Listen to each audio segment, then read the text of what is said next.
noches, queridos hermanos. Nuevamente nos encontramos para seguir profundizando en la formación pastoral en orden a brindar cada día un mejor servicio con mayor fidelidad y mayor entrega en el mundo de la salud. Los invito a que comencemos este encuentro invocando el Espíritu. En el nombre del Padre, del Hijo y del Espíritu Santo. Amén. Ven, Espíritu Santo, llena los corazones de tus fieles y enciende en ellos el fuego de tu amor. Envía, Señor, tu Espíritu y se renovará la faz de la tierra. Oh Dios, que has iluminado los corazones de tus fieles con la luz del Espíritu Santo, haz que apreciemos rectamente todas las cosas según el mismo Espíritu y gocemos siempre de su consuelo. Por Cristo nuestro Señor. Amén. Nuestra Señora de la Merced, ruega por nosotros. En el nombre del Padre, del Hijo y del Espíritu Santo. Amén. Bueno, hemos querido en el encuentro de hoy abordar, al menos a grandes rasgos, el lugar en la Pastoral de la Salud del ministro extraordinario de la Sagrada Comunión. Vamos a ver algunas cosas generales y después algunas cuestiones prácticas a la hora de brindar este servicio con los ancianos y con los enfermos. Así que vamos a ir avanzando. Bueno, a la hora de pensar quiénes pueden ser ministros de la comunión en la iglesia, en una comunidad concreta, es importante que recordemos que el ministerio de la comunión ha sido un servicio que fue destacado, revalorizado por el Concilio Vaticano II, que le da a la misión del laico en la Iglesia y en el mundo un lugar muy importante. De entre los distintos ministerios que pueden llevar adelante los laicos, uno de ellos es el ministerio de la comunión. Esto está en el Magisterio de la Iglesia, en dos instrucciones, Fidei Custus del año 69 e Immense Caritatis del año 73. También está reglamentado por el Código de Derecho Canónico, que es la legislación de la Iglesia. Así, estos documentos facultan a los ministros extraordinarios de la comunión para diferentes tareas, como llevar la comunión a los enfermos, a los ancianos, ya sea que estén en su domicilio o estén en instituciones, también para administrar el viático. Ya lo hemos visto cuando vimos los sacramentos de los enfermos, lo que era el viático. Para que aquellos que no lo recuerdan, es la última Eucaristía que recibimos en el tránsito de esta vida a la eterna. También el ministro de la comunión puede ayudar al sacerdote o al diácono a dar la comunión en la misa o en la celebración. También puede presidir la celebración de la palabra y distribuir la Sagrada Eucaristía entre sus hermanos, y también puede exponer el Santísimo Sacramento para la adoración, solo que no puede dar la bendición final con el Santísimo, como hacemos los ministros consagrados, sino que directamente la reservan nuevamente en el sagrario. Vamos a avanzar. ¿Cuáles son los requisitos que debería reunir un candidato al ministerio de la comunión? Y esto es importante que los sacerdotes, párrocos o capellanes lo tengan presente a la hora de buscar a las personas idóneas para este servicio concreto en la vida de la comunidad eclesial. Bueno, en primer lugar tienen que ser personas adultas, hombres o mujeres adultos. Se requiere una madurez humana. Por eso no es recomendable que sean adolescentes o personas muy jóvenes, ¿no? Sino que ya estén como asentadas en la vida, con un recorrido también en su vida de fe, en sus opciones humanas, un reconocimiento también en la vida de la comunidad a la cual pertenecen, que hayan recibido los 3 sacramentos de iniciación cristiana. La confirmación, el tercer sacramento de iniciación cristiana, es el sacramento de la madurez humana, del testimonio, ¿no? Entonces tienen que ser personas confirmadas. Estas personas, en medio de la comunidad a la cual pertenecen, se tienen que destacar por su fe, por sus buenas costumbres, por una vida familiar que no ocasione escándalo, digamos, en el medio de la comunidad, sino que sea una persona transparente, honesta, ¿sí? También que sepan disfrutar y gustar de la vida de oración, porque una de las misiones del ministro es ayudar a rezar a otros. Entonces, como siempre decimos, nadie da lo que no tiene. Por lo tanto, es importante que el ministro sea una persona de oración. Que tenga también una especial delicadeza, un trato sensible con los enfermos, con los ancianos, ya que una de las tareas, como lo vimos recién, del ministro de la comunión es llevar la presencia de Cristo sacramentado a la realidad de los hermanos más vulnerables, los enfermos, los mayores, los discapacitados, en algunos casos también los ministros que prestan su servicio en las cárceles, con los que están privados de la libertad. Entonces hay que tener una especial delicadeza en el trato con estos hermanos. También es importante que le puedan dedicar tiempo, eso tan valioso en el mundo en el que vivimos. No es recomendable que el ministro sea aquella persona que ya tiene múltiples tareas o servicios dentro de la comunidad. Lo hemos dicho en uno de los cursos, que es importante que seamos muchos los que hacemos pocas cosas y no que seamos poquitos los que hacemos todas las cosas en la parroquia, ¿no? Entonces, que el ministro disponga de tiempo, que no tenga muchas tareas, para que pueda prestar ese servicio con una gran disponibilidad y dedicar tiempo suficiente a aquellos a los cuales visita y lleva el sacramento. Algo muy importante es que no consideren el ministerio de la comunión como si fuera un privilegio destinado solamente para algunos elegidos, o que piensen que el ministerio de la comunión los pone en un rol superior al de los demás laicos, o que son laicos de una mayor categoría o cuasi clérigos. Cuidado con creer que el ministerio de la comunión los hace mejores o superiores o a tener más poder en la comunidad que el resto de los laicos. Porque si ese es el criterio, y lamentablemente me encuentro a veces con muchos ministros que lo viven así, si ese es el criterio es porque no entendieron lo que es la Eucaristía. Tenemos que trabajar mucho la espiritualidad eucarística en los ministros extraordinarios de la comunión. ¿Qué es la Eucaristía? Es la presencia de Jesús, vivo, que se ha querido hacer pequeño, se abaja, se anonada, se hace un pedacito de pan, nada de privilegios o de honores o de superioridades, todo lo contrario, servidor, pequeño, entregado, dejándose comer por la humanidad. Por lo tanto, el ministro de la comunión debe ser humilde, servidor, buscando el último lugar. Qué lindo que podamos rezar también estas cosas, ¿no? Porque como vamos a ver en un ratito, el ministerio de la comunión también es por un tiempo determinado y hay personas que cuando se les dice que ya ha culminado su servicio de ministros, se enojan o se ofenden con el sacerdote o no pisan más la iglesia o creen que ¿qué le van a decir los demás si dejan de ser ministros, ¿no?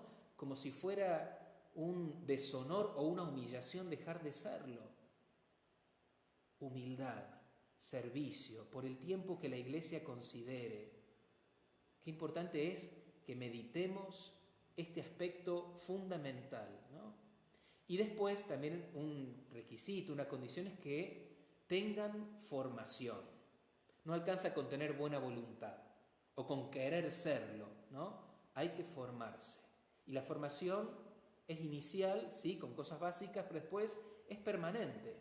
Todos nos seguimos formando. Los sacerdotes también nos seguimos formando permanentemente. La misma realidad nos va desafiando una y otra vez para estar atentos a cómo brindar nuestro servicio pastoral en las cosas que hoy nos tocan. Y es importante estar siempre en una actitud de avidez y de búsqueda de nuevos conocimientos, no para ser eruditos, sino para llevar adelante nuestra misión con una mejor calidad.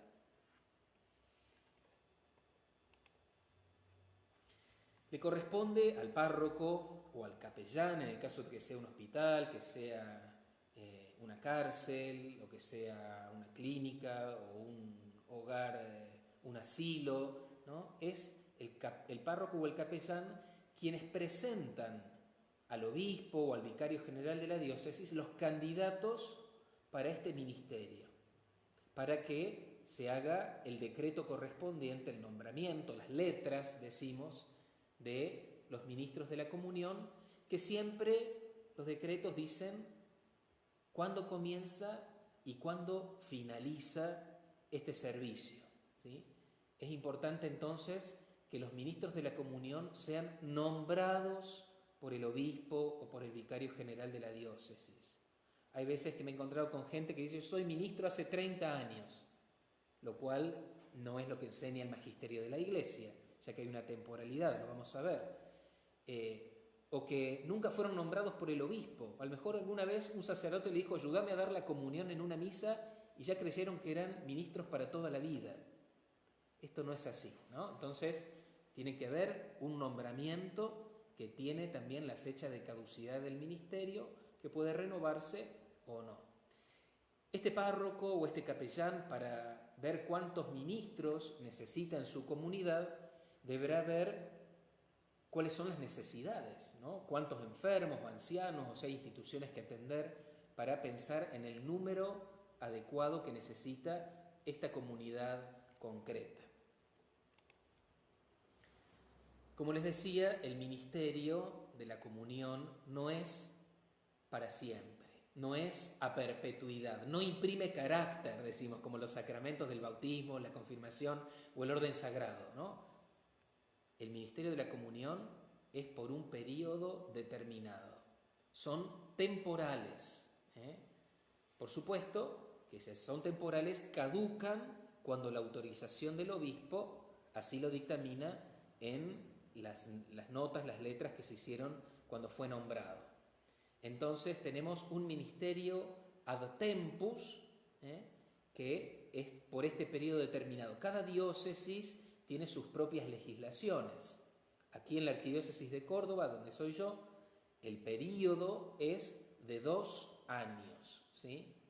De 2 años, y el obispo ha hecho un decreto hace unos años de que este nombramiento puede ser renovado solamente en 2 oportunidades.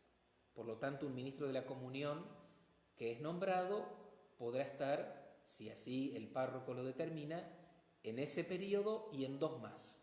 Luego debe dejar por lo menos pasar un periodo para volver a ser nombrado nuevamente, si así su párroco lo decide. Después están los ministros llamados ad casum, que son los que son nombrados por el sacerdote, acá ya no por el obispo, por el sacerdote, para una acción puntual concreta.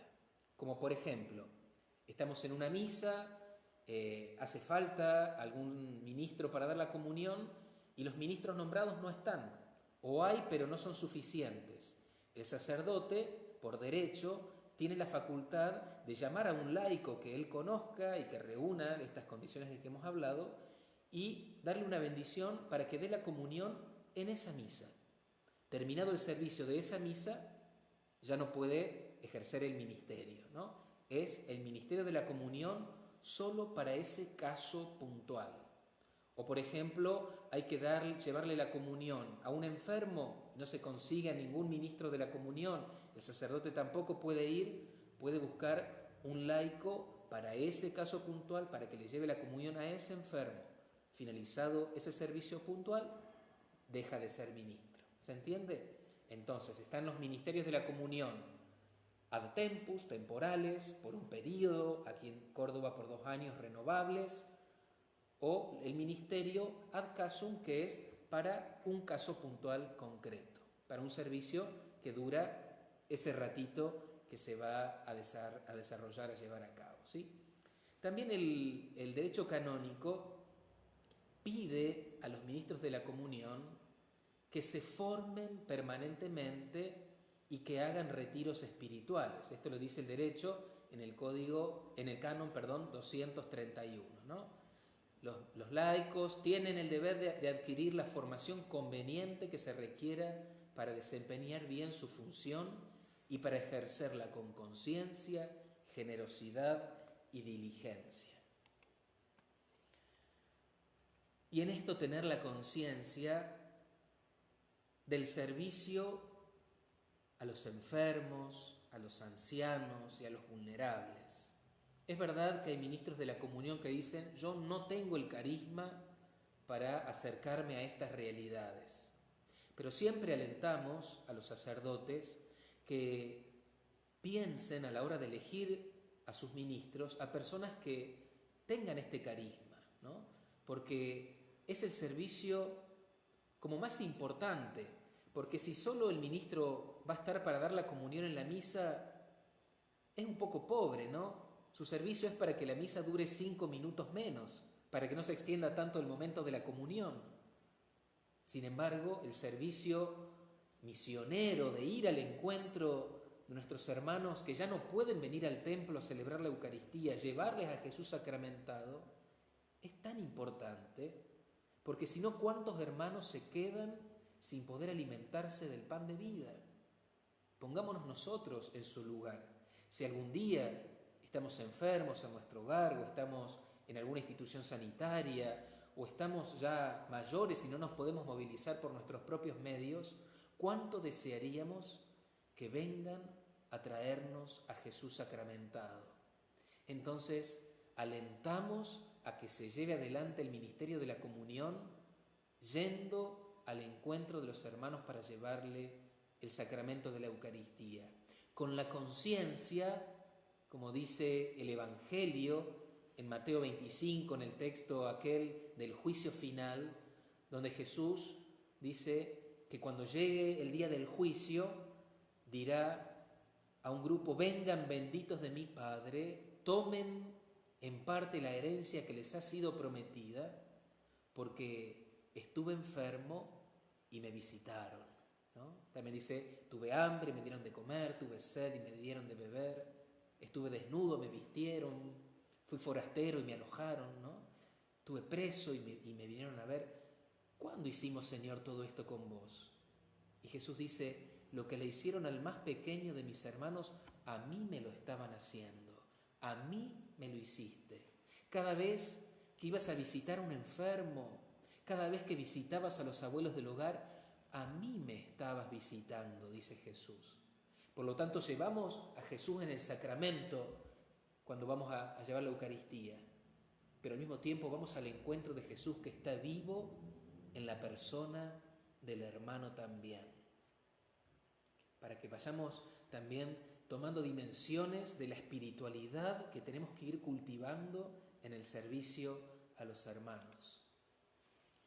Así ellos van experimentando la cercanía de Dios en su vida, porque es verdad, Jesús va a su encuentro en el sacramento de la Eucaristía, pero también está Jesús en la palabra, en la lectura que seguramente el ministro comparte en esa celebración que hace allí en el hogar o en su casa. También está el Señor en la persona del ministro, porque el ministro no va en nombre propio, va en nombre de Jesús en primer lugar y va en nombre de la comunidad, ¿no? Entonces, esto, ¿no? Jesús está presente para el enfermo o el anciano en la Eucaristía, en la palabra y en la persona del ministro. Así ellos van experimentando que nuestro Dios no es un Dios lejano o que los ha abandonado, sino que es un Dios cercano que sale a su encuentro para recibir su vida, sus angustias, sus plegarias, sus necesidades. Ese es el Jesús que vamos a llevar. Por lo tanto, el ministerio de la comunión es un servicio, una diaconía, decimos, esta palabrita griega que quiere decir servicio, ¿no? El ministro de la comunión debe ser un servidor, no uno que está subido en un pedestal como diciendo yo soy más importante que el resto, ¿no? Todo lo contrario. No tendría que tener tiempo de subirse a ningún pedestal porque tiene que estar sirviendo. Y recuerden en el Evangelio, cuando Jesús habla del servicio, ¿cuándo lo hace? en la noche de la última cena, donde se da, si recuerdan ese momento que celebramos cada Jueves Santo, donde Jesús instituye la Eucaristía, pero en torno a la misma mesa donde instituye la Eucaristía, le lava los pies a los discípulos y les dice: hagan ustedes lo mismo, sean servidores, pónganse a los pies de sus hermanos, hagan el servicio de los servidores, de los esclavos, sirviendo, consolando y confortando al prójimo, especialmente aquel que está herido.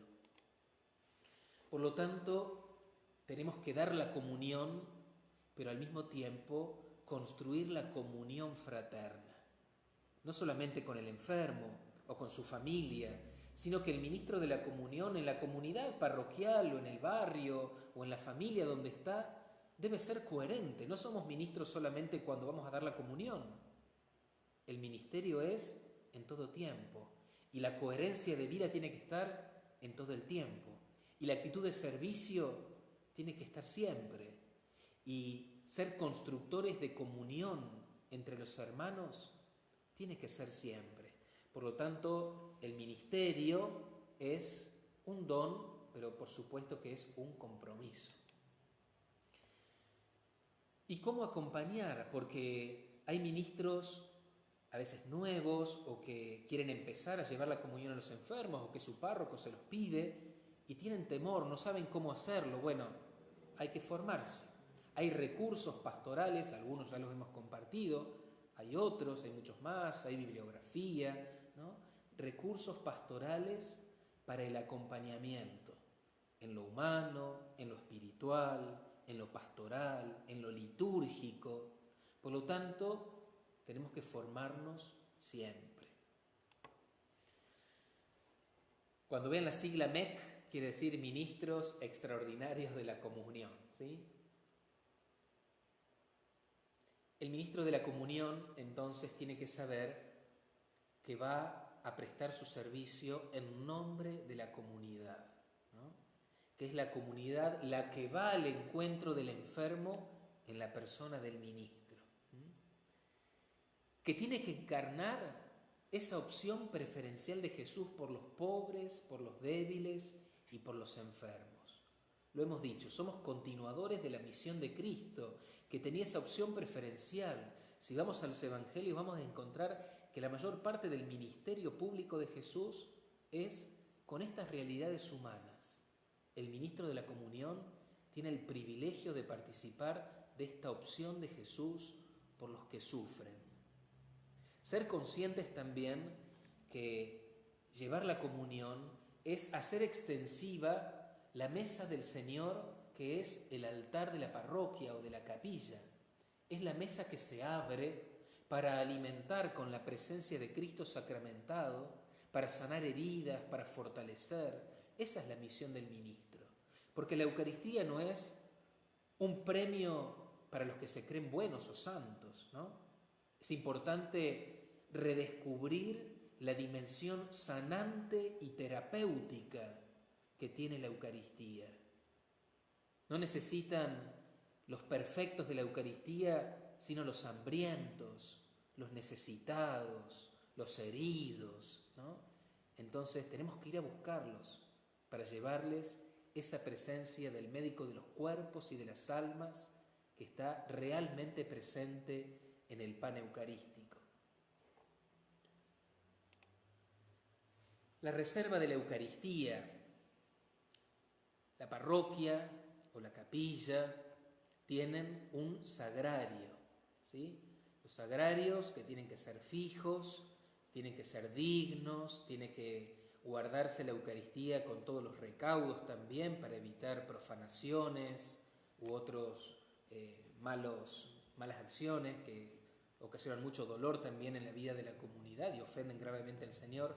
Entonces debe guardarse la Eucaristía en lugares dignos del Señor, ¿no? Y siempre estar un lugar limpio, un lugar decoroso, un lugar, si es posible, con alguna flor, algo que sea un signo de vida y de reconocimiento de quién es el que está allí presente.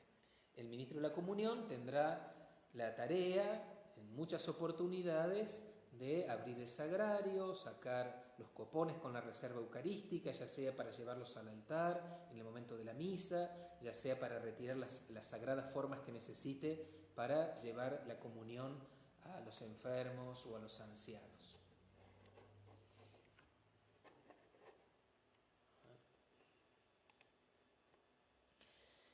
Hay una relación entre la comunión fuera de la misa y el sacrificio que se hace en la misa.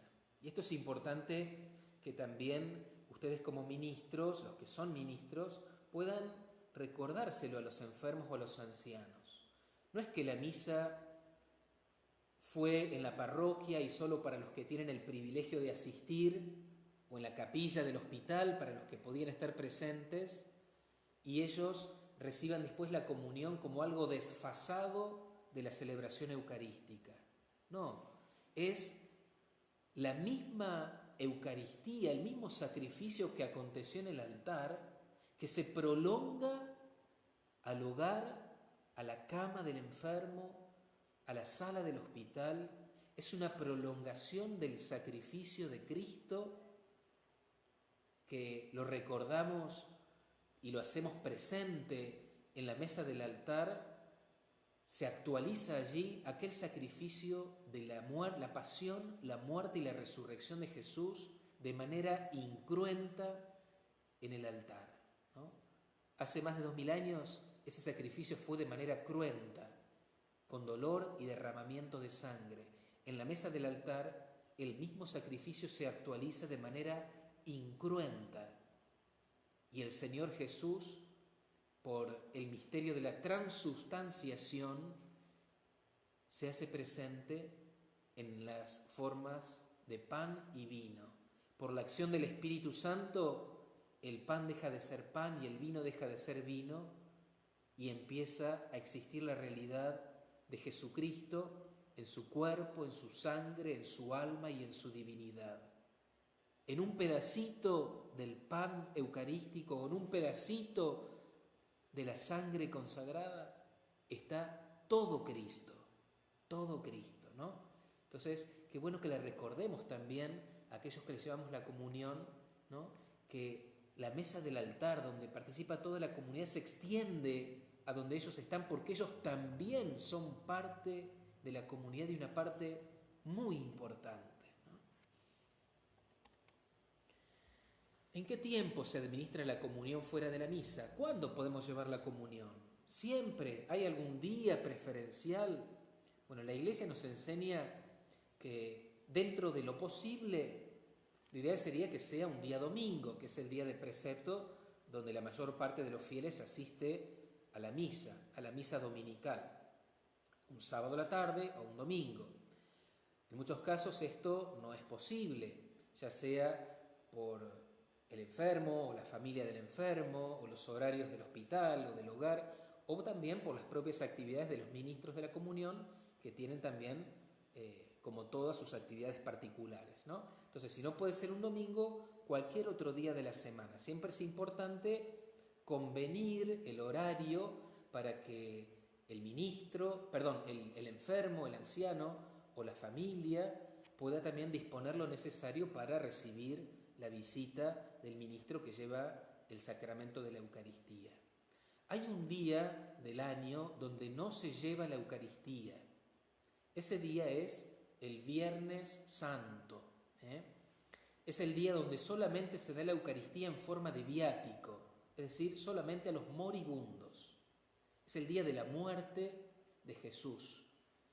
Entonces, como uniéndonos al misterio de la cruz y de la muerte de Jesús, donde lo contemplamos al Señor crucificado, ese día invitaremos a nuestros enfermos a hacer la adoración de la cruz, pero no les llevaremos la comunión, se la llevaremos ya el sábado a la tarde, donde ya empezamos a celebrar la vigilia pascual y el Cristo resucitado que está presente también en el sacramento de la Eucaristía. Entonces, el único día del año donde no llevamos la comunión a los enfermos es el Viernes Santo. Después, todos los demás días, con preferencia los días domingos, pero cada uno verá sus posibilidades y también las posibilidades de aquellos a los cuales les lleva el sacramento. ¿Quiénes son los ministros de la Sagrada Comunión? Ustedes han visto que hemos dicho ministros extraordinarios de la comunión, los laicos. Como yo siempre digo, no que sean extraordinarios porque son fantásticos, ¿no? Sino extraordinarios porque no son los ordinarios. Los ordinarios son los habituales, los de siempre. Ellos son los que tenemos como sacerdote, el sacramento del orden sagrado. El diácono, el sacerdote o presbítero o el obispo. Son los ministros ordinarios. Los ministros extraordinarios son los laicos. Cuando los ministros ordinarios no pueden realizar esta tarea, o es mucha la tarea para los pocos que son los ministros ordinarios, ahí entra a jugar el rol, el servicio del ministro extraordinario de la Sagrada Comunión. El retiro del Santísimo del Sagrario y su traslado. Bueno, el ministro de la Comunión debe también vestir con decoro, debe también tener los elementos, que ya lo vamos a ver en un momentito, necesarios para portar el sacramento de la Eucaristía y llevarlo a los enfermos o a los ancianos. Cuando se acerca al sagrario siempre tiene que estar autorizado por el párroco, abrirá el sagrario, hará la genuflexión como signo de adoración ante el Señor que está presente allí en el sagrario, abrirá el copón, retirará las formas que necesite, las pondrá en su teca, cerrará el sagrario y llevará el Santísimo Sacramento. Es recomendable también que ese momento de llevar a Jesús sacramentado, el ministro pueda ir haciéndolo de modo orante. No llevamos algo, llevamos a alguien, y el alguien es con mayúsculas. Es el Señor del universo, es el Redentor, ¿no? Entonces, qué bueno que podamos llevar el sacramento rezando o repitiendo alguna jaculatoria, ¿no? Vamos con Jesús sacramentado al encuentro del hermano, ¿no? Entonces, muy importante esa actitud, esa conciencia de adorador mientras el ministro va portando a Jesús. Y siempre, como decimos, del sagrario al enfermo. No se puede retirar la Eucaristía del sagrario, ir a hacer las compras y después ir a ver al enfermo. O ir a hacer otras cosas, o llevarme la Eucaristía, la dejo en mi casa y después al otro día, no, del sagrario al enfermo. Y si sobra la Eucaristía, porque llevé formas de más, o si el enfermo no lo pudo encontrar, o estaba indispuesto y no pudo comulgar, se devuelve la Eucaristía al sagrario, ¿sí? Es muy importante esto.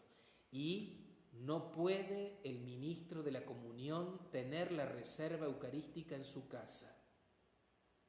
Para tener un sagrario debe haber una autorización del obispo de la diócesis. Hasta los sacerdotes mismos, para tener un sagrario en un oratorio de la casa parroquial, tenemos que poner en conocimiento al obispo para que nos dé su beneplácito. Por eso no puede el ministro de la comunión llevar la Eucaristía y tenerla en su casa. Está prohibido por derecho. ¿Qué tenemos que tener en cuenta a la hora de llevar la comunión a los enfermos? Bueno, como lo dijimos cuando vimos el acompañamiento a los enfermos o a los ancianos, toda la parte humana, el diálogo, la cordialidad, el saludo, el preguntarle cómo estás, el diálogo pastoral, fundamental. No podemos llegar a hacer un rito litúrgico. Tenemos que encontrarnos desde nuestra humanidad y la humanidad del hermano y de la familia o de la cuidadora, si están allí presentes, o de la enfermera, ¿no? Recordemos que a través de nuestros gestos y nuestras actitudes estamos transparentando, o tendríamos que transparentar al Jesús que también está presente en el sacramento de la Eucaristía. Para llevar la comunión fuera de la iglesia, entonces hace falta una teca, que es ese recipiente especialmente creado para este fin. No se puede usar un pastillero u otro recipiente, ¿no? Debe ser una teca, es considerado dentro de los vasos sagrados. Entonces hay que adquirir una teca. La teca puede llevarse dentro de un portateca, que es como una bolsita que puede ser de género y algunas de cuero. Bueno, hay personas que se dedican a hacer manualidades y que hacen algunas muy bonitas, incluso le pueden poner una cruz o lo pueden decorar, ¿no? Pero se pone dentro entonces de una bolsita o de algo que contiene la teca, y es conveniente que tenga un cordón para atársela en el cuello. ¿Por qué? Porque a veces me ha pasado que algún ministro lleva la teca dentro de un monedero y lo lleva en la mano. Y ha habido casos de robos en la calle, donde pensando que llevan un monedero con dinero, les arrebatan el monedero y allí va Jesús sacramentado también, lo cual se considera una profanación de la Eucaristía. Entonces es importante, por seguridad, llevar la Eucaristía colgada, ¿no? En el cuello, se puede poner en el bolsillo de la camisa, si es que tiene camisa, o en invierno si estamos con abrigo, la protegemos también con el abrigo, pero llevar colgado el portateca con la teca con las sagradas formas. También es importante que el ministro posea un pequeño corporal. El corporal es ese mantelito que el sacerdote despliega sobre el altar en el momento del ofertorio de la misa, pero también es importante que el ministro pueda tener, aunque sea algo más pequeño también, para que cuando llega a la casa del enfermo pueda desplegar su corporal y poner la teca sobre el corporal. También es conveniente un pequeño purificador. El purificador es esa otra telita con la cual se purifican, se limpian los dedos o se limpian los vasos sagrados. También es conveniente que el ministro lo posea para llevar la comunión a la casa de los enfermos o a las instituciones. Como decíamos, es recomendable que el enfermo sepa que vamos a ir, porque el enfermo, si sabe que va a ir el ministro, que va a ir Jesús, se querrá preparar, ¿no? Se querrá acomodar, peinar, estar aseado, ventilar la habitación, acomodar su cama, etc. Cuestiones humanas. Pero también es importante que le enseñemos e invitemos al enfermo, al anciano, a la familia, a prepararse para la llegada de Jesús. Cuando recibimos a alguien importante nos preparamos. ¿Cuánto más para recibir al Señor? Que puedan preparar su pequeño altarcito, su mesita, o en un rinconcito de la mesa de noche, un mantelito, una velita, una flor, una imagen de la Virgen, una crucecita, un signo, que el enfermo se tome su tiempito también para preparar ese encuentro con el Señor, que pueda poner de él, de su parte también, o la familia, para ese momento tan especial. Entonces, también invitar a preparar como un pequeño altarcito, que es donde vamos, cuando llega el ministro, abrirá su corporal y pondrá allí a Jesús, ¿no? Mientras se hace el diálogo pastoral y luego se comienza la celebración con la lectura de la palabra y luego la distribución de la comunión. ¿Les habrá pasado o les pasará en algún momento de llegar a la casa del anciano, del enfermo, o en la misma sala del hospital o en el hogar, donde puede estar la televisión prendida a todo volumen, o la radio, o los celulares? Bueno, importante que podamos invitar a apagar el televisor o a silenciar la radio, ¿no? Para que sea realmente un momento celebrativo, ¿no? Donde no nos dispersemos en otras cosas, sino que nos focalicemos en aquello que estamos celebrando, en la presencia del Señor, ¿sí? Un recurso importante también a tener en cuenta es que invitemos a que siempre haya al lado del enfermo un vaso de agua o un vaso con un sorbete o una pajita, ¿sí? Para beber agua. Muchos enfermos o ancianos tienen la boca seca, la boca pastosa, tienen dificultades para deglutir, propio de la situación. Entonces, habrá algunas veces donde no podrán consumir la forma, la hostia entera, y el ministro tendrá que partirla para darle un fragmento. O sí consumir la hostia entera, pero luego poder beber algún sorbo de agua para poder tragar la Eucaristía. Es importante que el ministro esté atento si el anciano o el enfermo ha tragado la forma sagrada, porque a veces les queda dando vuelta por la boca o se les pega el paladar o pueden escupirla sin querer a veces, sin darse cuenta. Entonces, sin apuros, dar la comunión, darle un tiempo para que intente deglutir, acercarle el vaso de agua o el sorbete, ¿no?, para que pueda beber y tragar la Eucaristía, ¿no? Cerciorarse de que el enfermo ha podido deglutirla. También es importante invitar a aquellos que están alrededor a que se acerquen también a celebrar ese momento, a rezar juntos.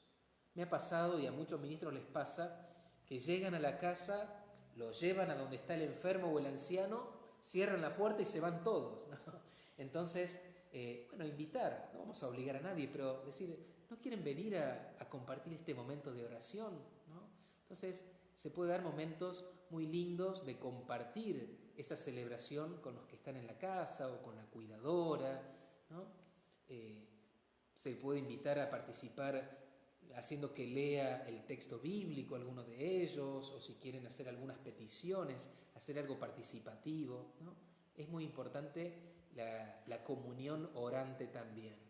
A la hora de distribuir la Sagrada Comunión, la enseñanza de la Iglesia nos dice que la comunión se puede recibir en la boca o en las manos. En este tiempo de la pandemia que estamos viviendo, las indicaciones de nuestros obispos, como una medida de prevención, se recomienda que la comunión se dé únicamente en la mano. El modo de recibirla, mano izquierda sobre la mano derecha, como formando un trono para recibir al Señor, que es el Rey del universo. Cuando se recibe la Eucaristía, cuando el ministro deposita la sagrada forma sobre la mano que está arriba, se retira la de abajo, se toma la Eucaristía y se consume, ¿sí? Entonces el enfermo tendremos que explicarle y enseñarle para que lo haga con esta modalidad, porque estas medidas de bioseguridad, que las vamos a ver en un ratito, han llegado para quedarse por un largo tiempo. Entonces es importante que los ministros tomen todos estos recaudos. Una cosita que no lo puse, pero recién cuando hablábamos del vaso de agua, etc., también es importante que tengan en cuenta que en algunas ocasiones, con algunos enfermos particular, puede suceder que el enfermo reciba la comunión y pueda tener un acceso de tos o pueda tener un vómito y devolver o escupir la Eucaristía que ha comulgado. ¿Qué hacemos en estos casos? No escandalizarnos ni poner cara de horror, ¿no? Porque el enfermo ya por lo que le pasó se va a sentir muy culpable y muy dolido, entonces que nuestro rostro exprese serenidad y contención y que pidamos un vaso de agua, si no lo tenemos allí, un papel tisú, tenemos que recoger esa forma o esos fragmentos que pueden estar allí en el piso o en la cama donde hayan quedado, los vamos a poner dentro de ese vaso de agua y con una cucharita vamos a revolver para que se disuelva esa Eucaristía. Si no se disuelve, podemos introducir los dedos en el vaso de agua y desmenuzarla. Cuando desaparece la forma de pan, desaparece la presencia de Cristo en la Eucaristía. Entonces hay que disolver bien, totalmente, esa Eucaristía en un vaso de agua. Y ese vaso de agua lo vamos a poner en alguna planta. Nunca tirarla en un resumidero. La vamos a poner en alguna planta, en un jardín, ¿sí? Entonces esto, para estos casos puntuales que puede suceder en situaciones como extraordinarias, ¿sí? Pero es bueno que tengamos conocimiento de qué hacer en esos casos. Bueno, ya lo hemos dicho, ministros de la comunión, la Eucaristía del sagrario a la casa del enfermo, y si es necesario, si sobró la Eucaristía o no se comulgó, de nuevo se lleva al sagrario. ¿Qué pasa si el enfermo ha perdido la conciencia o no está lúcido?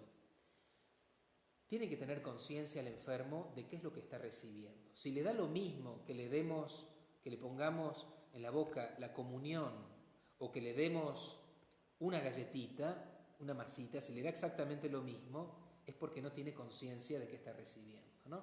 Entonces, en eso apelamos al criterio pastoral, al sentido común de los ministros, por eso la importancia de la formación también, para poder percibir si el anciano, si el enfermo, tiene conciencia de qué es, a quién está recibiendo cuando le damos la comunión, ¿sí? En el caso de no tener conciencia, se reza con ellos, se le da la bendición y puede recibir el sacramento de la unción de los enfermos, es decir, de una persona creyente, ¿sí?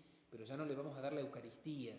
Si es una persona que ha perdido sus facultades cognitivas y no sabe lo que es la Eucaristía, no se da cuenta, no reconoce a Jesús allí, dejamos de darle la comunión y lo seguimos asistiendo desde la oración y con el sacramento de la unción. Importante también la purificación, ya sea que el sacerdote les pida que purifiquen a veces en alguna misa los vasos sagrados o la propia teca. Pueden quedar partículas de la Eucaristía en la teca. En eso los ministros tendrán que ver si hay partículas, habrá que purificarlas, si hay partículas se consumen esas partículas, se echa un poquito de agua, esa agua se consume también o se arroja en alguna planta, ¿sí? Pero entonces, importante que los vasos sagrados, como la teca, sean también purificadas, limpiadas, con toda la dignidad del caso. Los purificadores, los corporales, también no se meten en el lavarropa ni se juntan con prendas de vestir, sino que se lavan en un recipiente separado de otros, especial para eso, con agua y jabón blanco. Se lavan con agua y jabón blanco, el agua del lavado se arroja en las plantas y luego se planchan y se guardan nuevamente para su uso.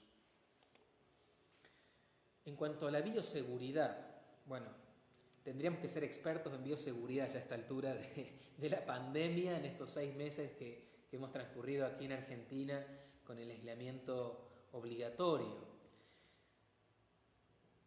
Muchos han preguntado, ¿llevamos la comunión en este tiempo a los enfermos o no? A ver, lo importante primero es saber que tenemos que cuidar a los más vulnerables, a los que son, como les decimos, grupos de riesgo. Y precisamente los enfermos, los ancianos, los discapacitados, ¿no?, tienen esa situación que los pone en una extrema vulnerabilidad frente al COVID. Entonces,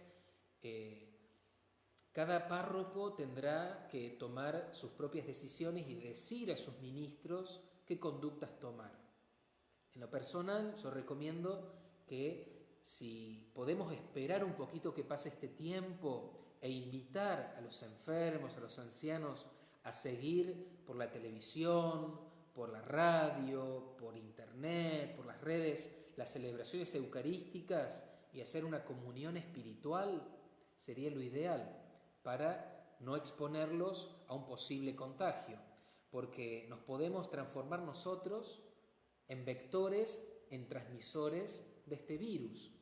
Sabemos que una persona puede estar infectada y ser asintomática, o podemos haber tocado algo que a través de una no eficiente higiene nuestra pueda llevar el virus al enfermo, y lo que menos quisiéramos es ocasionar un daño, ¿no?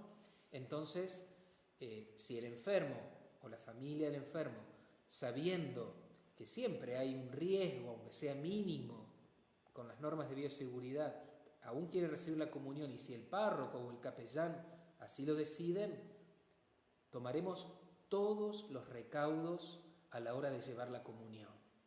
El uso de barbijos o tapabocas o la máscara de acrílico, la higiene de manos, antes de ir, lavarnos las manos, antes de retirar al Señor del sagrario, lavarnos las manos muy bien con agua y jabón, tratar de no utilizar anillos, tratar de no tener las uñas largas, cepillarnos también las uñas para que haya una buena higiene debajo de las uñas, utilizar después el alcohol, tanto al momento de retirar la Eucaristía, como cuando llegamos a la casa del enfermo o en la sala de donde está el anciano o el enfermo, limpiarnos muy bien, sanitizarnos muy bien las manos, es fundamental. También los ministros de la comunión que vayan a prestar este servicio no tienen que ser personas de riesgo. Hay ministros que son mayores. Sabemos que los mayores de 65 años tienen un mayor riesgo con esta enfermedad. Por eso recomendamos que los ministros durante este tiempo de pandemia que den la comunión sean ministros que no sean de grupos de riesgo. Muy importante. A la hora de llevar la comunión se recomienda también, si es posible, no entrar en la casa del enfermo. Tal vez, si se dan las condiciones, ¿no? Todas estas son recomendaciones. Dar la comunión en la puerta de la casa o en la ventana, hacer un momento de oración, que pedimos también en este tiempo que se reduzca la celebración a lo mínimo. No vamos a hacer todo el ritual completo o hacer una reflexión compartida o hacer un momento de peticiones. Tenemos que reducir la celebración a lo mínimo, porque estamos en un momento muy complejo de la pandemia, ¿sí? Entonces, si el párroco o el capellán han decidido que se les lleve a determinados enfermos la comunión en este tiempo, tomar todos los recaudos y reducir la celebración a lo mínimo. No tener contacto físico con el enfermo o con el anciano, ¿sí? Tratar de no acariciar, no tocar, cuidemos mucho todo esto. Entonces recomendamos que el ministro no sea de riesgo, que las visitas sean breves, que se evite el contacto físico, que la comunión se dé únicamente en la mano, que se use siempre el tapabocas en todo momento, y la desinfección de las manos antes y después de la visita. Como les digo, muchas de estas precauciones de bioseguridad van a seguir estando durante mucho tiempo, ¿sí? Entonces es importante que las llevemos a la práctica, porque vivir esto es caridad, es cuidar también la vida del hermano y también la propia. El ayuno eucarístico. La Iglesia enseña que debemos guardar todos los fieles, cuando vamos a comulgar, un ayuno de al menos 1 hora. Hay situaciones donde este ayuno eucarístico está exceptuado y precisamente en esta realidad que estamos compartiendo de los enfermos, de los ancianos, está exceptuada, dispensada esta exigencia del ayuno eucarístico, ¿sí? Entonces, están exceptuados todos los enfermos que estén en hospitales o en sus domicilios, aunque no estén postrados o en cama. También los ancianos, también están exceptuados. Los sacerdotes enfermos, también. Las personas que están al cuidado de enfermos. Hay personas que están 24 horas o todo el tiempo allí al lado de un enfermo, cuidándolo todo el tiempo, ¿no? También están exceptuados. Y también se les puede llevar la comunión cuando visitamos al enfermo a los cuidadores, siempre y cuando ellos no tengan la posibilidad de asistir a la misa por el mismo servicio que están prestando. Si la cuidadora o el familiar o la enfermera puede ir a misa, tendrá que ir a misa para comulgar, ¿no? Pero si por el mismo servicio que está prestando al enfermo o al anciano se ve imposibilitada de asistir a la celebración eucarística, también le podemos llevar la comunión, ¿sí? También si la persona ha tomado la medicación y llegamos para darle la comunión, puede comulgar tranquilamente, ¿sí? En eso es bueno que les quitemos las preocupaciones, porque a veces con esto del ayuno, con lo que han aprendido en su vida cristiana, a veces dicen, no, merendé hace un ratito o acabo de tomar mi medicación, no hay problema. Por su misma situación, la Iglesia, como Madre de Misericordia, los exceptúa del ayuno eucarístico en estos casos concretos. Bueno, hemos visto a grandes rasgos algo de qué es el ministerio, requisitos, condiciones, desafíos y también algunas cuestiones prácticas. Espero que les sea útil. Seguramente habrá muchas preguntas, porque cada vez que damos este tema, cada uno desde su propia experiencia, la realidad de su comunidad, empiezan a hacer muchas preguntas. Así que, bueno, si algunos por ahí tienen preguntas y surgen, intentaremos, en la medida de las posibilidades, ir respondiéndolas, ¿sí? Bueno, vamos a ver si hay... vamos a pedir a Carolina que me acerque si ha habido alguna pregunta o algún saludo especial. Muchas gracias. Bueno, hay muchos hermanos que se han comunicado, que se han unido a este vivo de formación. Muchos otros lo ven en otro momento, pero bueno, saludamos a los hermanos de Altagracia, de Villa Yacanto. Bueno, rezamos por los incendios en estas zonas de Córdoba en este día. Le pedimos a la Madre.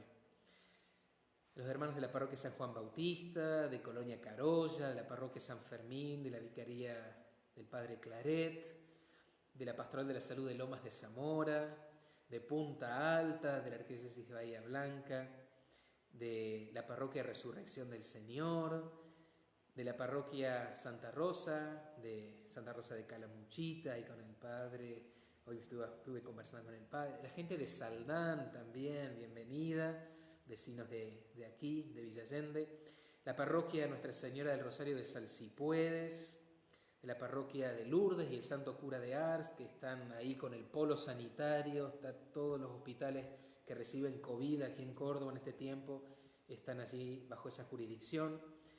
Los hermanos de la Arquidiócesis de Corrientes, también aquí tenemos la imagen de la Virgen de Itatí que ellos me han regalado.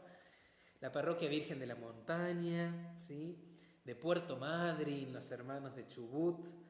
La parroquia María Auxiliadora, del Hospital San Roque, también allí en el polo sanitario. La parroquia San Francisco de Asís, la parroquia Jesús y María, bueno, y tantos otros. Qué lindo sabernos familia, iglesia, comunidad, y cada uno desde su realidad, desde sus situaciones, brindando este servicio. Muchos ministros han visto que en este tiempo de la pandemia su ministerio ha quedado como reducido a lo mínimo, ¿no? Pero bueno, será un tiempo donde la Eucaristía tendrá que hacerse oración, adoración, alabanza, ¿no? Y aunque no podamos tal vez ir al encuentro de los hermanos a llevarles a Jesús sacramentado, que podamos hacerlo espiritualmente y seguir acompañándolos, aquellos que veníamos haciéndolo a través de llamado telefónico, a través de una videollamada, a través de algún gesto, ¿no? Que los hermanos no se sepan solos o abandonados, ¿no? Sino que los seguimos teniendo en cuenta. Y apenas podamos, les podemos llevar a Jesús en el sacramento de la Eucaristía, siempre dialogando con el párroco que nos habilite y siguiendo siempre, como vimos recién, todas las normas de bioseguridad necesarias en este tiempo. Bueno, vamos a terminar aquí. Los voy a invitar entonces al próximo encuentro, que hay un detalle para que presten atención. Como aquí en mi parroquia, yo comenzado octubre cambio el horario de la misa, que habitualmente la venimos teniendo a las 7, en octubre pasamos la misa a las 8, a las 20 horas, entonces el encuentro de formación va a ser a las 21 horas, no a las 20 como lo hemos venido haciendo en estos 8 encuentros, ¿sí? Entonces a partir del próximo encuentro, que ya estamos en octubre, será el jueves 8 de octubre, 21 horas, nos unimos en el vivo de la charla de formación, que Dios mediante, y si la tecnología nos ayuda, vamos a tener un invitado, sorpresa, ya lo vamos a anunciar en el flyer de difusión que va a compartir este encuentro de formación próximo, ¿sí? Entonces, bueno, quedan invitados, agendamos entonces el jueves 8 de octubre a las 21 horas. Y bueno, y hoy es el Día de la Virgen de la Merced, así que los invito a que le recemos a nuestra Madre la Virgen por todos los enfermos, por todos los ancianos, por todos aquellos que hoy más están sufriendo, por todo el personal sanitario. Nos ponemos todos en el corazón de la Madre, que ella les alcance las mercedes, las gracias de nuestro Señor.